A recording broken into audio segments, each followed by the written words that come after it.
1 year ago today, at the start of 2025, I knew my life wasn't where I wanted it to be. I was on the brink of burnout, homeschooling my children, working a part-time job, constantly trying to keep up with an endless to-do list of chores and groceries to buy and meals to make and play dates to plan, appointments to make and girls' nights to attend, extended family to spend time with, and bills to pay and weeds to pull, and a very high-maintenance bunny to take care of, who I love very much, by the way. But I also had news to stay up on, shows to watch, podcasts to listen to, books to read, influencers to follow, and trends to keep up with so I could stay in the know on what's cool and relevant. But all of it just led me to exhaustion and doom scrolling. It seemed like I spent the end of every night just consuming information, too much information. And a lot of it was just a bunch of other people's lives, people I don't even know. And that did not provide me with much value beyond what I believed to be inspiration. But that inspiration only leads us into another identity crisis where we're trying to validate and embody by buying more things, all while surrounded by a house full of clutter and another year gone to fully knowing ourselves and our expression, our full potential. We give it all away because we're duped into thinking we're inspired, but we are exhausted. I've been feeling such a strong pull for more, not to do more, but to experience life in a different counterculture type of way. There is so much potential dwelling inside of me, inside all of us, but we have to experience more peace, more contentment, creative expression, and true fulfillment. But how do we get there when we all feel so swallowed up by life? Another year is gone to the grind, to the endless to-do list, and time lost to devouring information on the internet. And if you're a mom, you have the ultimate excuse. It's just part of being a mom, people say. It's exhausting, but it's just a season. Isn't it a season to be savored? It's like our modern culture doesn't seem to experience it that way, and I've been on a slow and steady mission to find another way. Do you see where I'm going with all of this? If this is you, please stick around because it is possible to escape this madness, and no, you do not need to get rid of all of your things. So I went down this rabbit hole on minimalism and slow living for a second time in my life, by the way. It's a topic I've always been drawn to, but decided in 2025 that this was going to lead me down a new path. If you want to see the video where I documented the start of all of this, I'll link it below. But to live with less meant that there was less inventory for me to manage, right? Well, right. And that was so helpful. But guess what? The decluttering this stuff was the easy part. It was the ultimate dopamine hit and it gave me instant gratification. But the real change, the shiny little pearl that was waiting for me, came from the slow and tiny micro habits I worked on all year long. The constant checking in with myself and this counterculture lifestyle I'm trying to create for myself and my family. This kind of change doesn't happen overnight. I am still working on it. I've fallen off the wagon many times, but I always come back to this desire in my heart, and here is what I've learned about minimalism. Minimalism is a mindset. It is not an aesthetic. I have no desire for a closet full of neutrals. I also love crystal chandeliers and wallpaper and books and color and florals and pattern and just cozy. Those are not the images that pop up when you search minimalism. So is that not for me then? I can't be a minimalist because I don't fit that aesthetic? Maybe not. Maybe I am just an imposter in the minimalism movement and community and should just move aside. But guess what? I'm not going to. Because minimalism is a mindset of intentionality that has brought me so much closer toward the life I always knew was possible for me and my family. Okay, so how did I use minimalism as a mindset to free myself from the grind? After I decluttered my home, I minimized the time I waste scrolling on social media. I minimized the recipes that I sift through to make one meal. The decision fatigue of that would just drive me crazy. I minimized the play dates, the schedule, the social commitments, the TV shows I watched, the news I consumed, the outings to Target or the thrift store as something to just do, and the online shopping. When I applied a minimalist mindset to all of these areas of my life one by one as they came up time and time again, my whole world started to shift and open up. My life really did start to feel more meaningful, more intentional, less fearful and less stressful, but I did have to make some really hard decisions. For example, I decided I was going to take homeschooling off my plate.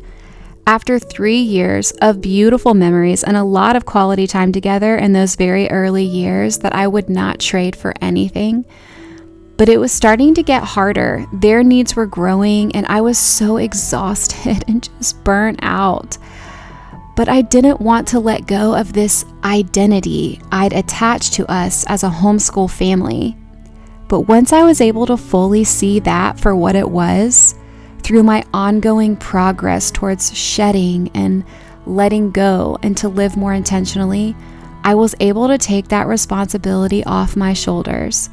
And once I applied this type of shedding, this minimizing of what no longer serves me and my family, I was able to deeply enjoy and embody motherhood again, to love and to nurture my children without also pushing myself so hard to be their academic teacher, to trust in that extra time I had at home with them, to nurture their individuality and deepen their morals and values before I sent them out into the world.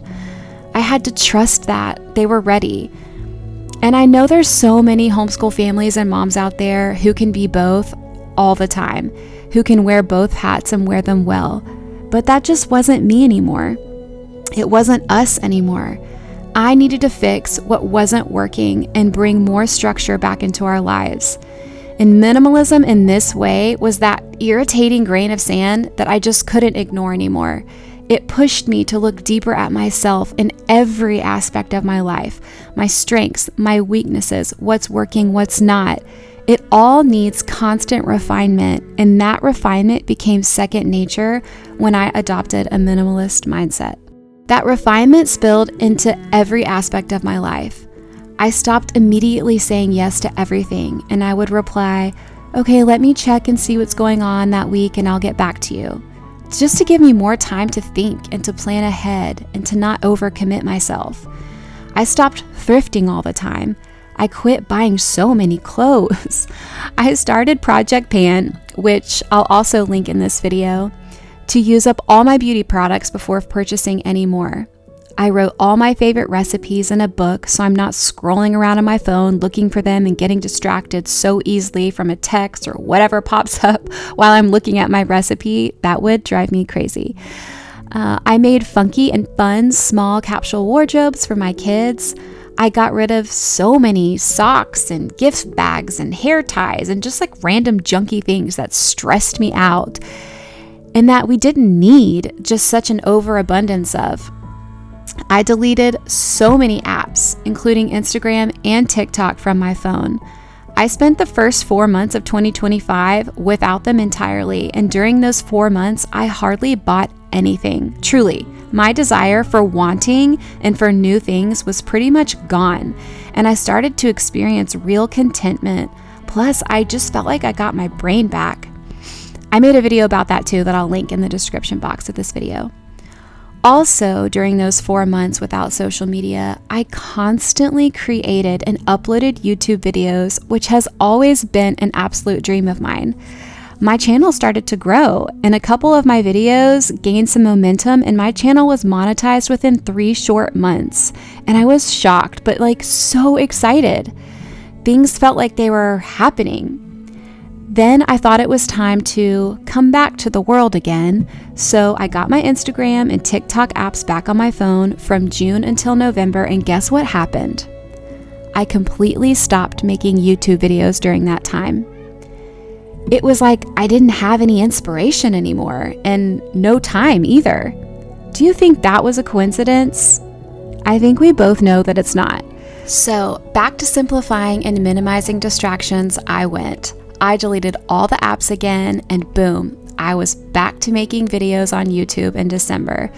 So why am I sharing all of this with you? Because I think we all need reminders that growth is not linear. We may fall back into our old ways, but that doesn't mean we failed. It's an opportunity to look at ourselves deeper, to have compassion for ourselves, and to try again if we feel called to. So to wrap this up, minimalism doesn't have to be another identity that you're trying on or an announcement to the world that you're now a minimalist. Let it be a small and quiet change, a mindset shift to help you step away from the constant noise of overconsumption and comparison, that you don't have enough, that you don't do enough, that you aren't enough. Use it to bring you back home to yourself. What if trying to become a minimalist, that little mindset shift, applying that kind of ruthless elimination to all that is excessive and exhausting, is all you need to set you free? You are the artist of your own life. God gave you that free will as your gift.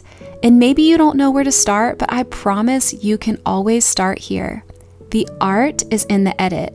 I'll say that again. The art is in the edit. Strip things back, pare down, simplify, refine, slow down and minimize everything that is not a full body yes, so that what's left is free to shine, to be fully enjoyed and savored. So, do I now consider myself a minimalist? Hardly. I think it's a goalpost in constant motion, but it does excite me to keep striving for it. And I like to do what excites me. That excitement is how I started this new chapter. So create more space to follow your joy. That's how we create a life with more meaning. May God bless you and keep you well. And here is to 2026. If this is the kind of information and inspiration that you need, please don't forget to subscribe to my channel. I love connecting with you guys on here and meeting new people and just getting different perspectives. It has been such a treat in my life. So if you stuck around this long, please leave a comment, give this video a thumbs up, and your encouragement means the world to me. I will see you guys in the next video. Bye.